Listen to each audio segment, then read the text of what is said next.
మనసుకి పెళ్ళంటే అతిథులెవ్వరు రారమ్మా.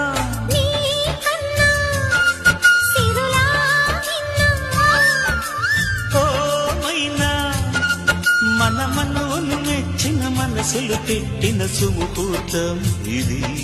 మధువై రానా మరి కిలకిల నవ్వే కోయిల కోసం వచ్చింది మధుమాసం. మిలమిల మెరిసే చంద్రుడి కోసం తెర తీసెను సాయంత్రం. జోలగా లాలించగా నీ నీడ దొరికింది. కమ్మగా కలలీయగా నీ తోడు నాకుంది.